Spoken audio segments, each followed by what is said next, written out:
Tingi lang yun guys, itong Mechado Bicol Express. Ito yung, ano ba tawag dito? Basta yung chicken, tapos palabo, tapos, hamonado daw yun, hamonado chicken. And then, itong lumpiang hubad, kasi wala siyang wrap, kaya mayroon siyang sauce. So, yan. So, 1 hour din, meron din silang tinola soup, kasi may mga soup sila yan.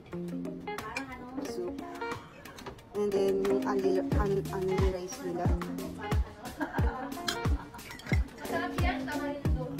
Bawas ako ngayon ng kanin eh.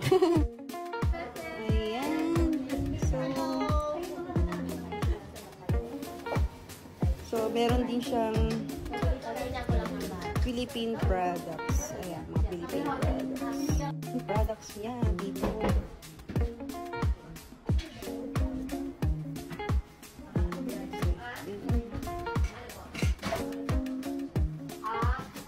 Ito yung mga Philippine products niya.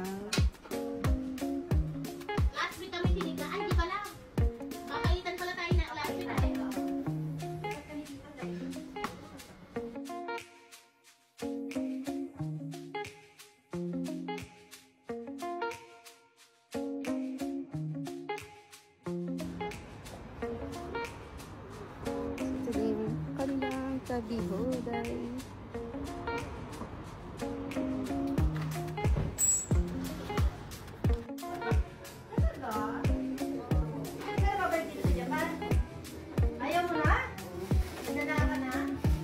Anak mo, hindi mo kasama. May-ari ng Pinoy Resto. Salita ka, ate.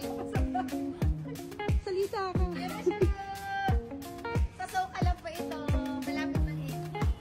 Okay, ay. Bye-bye! Bye-bye! Ganda mo dito ah! Beside lang siya guys ng Toyoku Inn. Ito yung Eki Station ng Soka. And ito sa gilid niya dito sa kabilang kalsada. Tapat lang siya ng bar. Kaya ng Pinoy Resto guys. Ayan. So punta tayo dito. So, diretsin nyo lang yan. Ayan na yung Eki Station.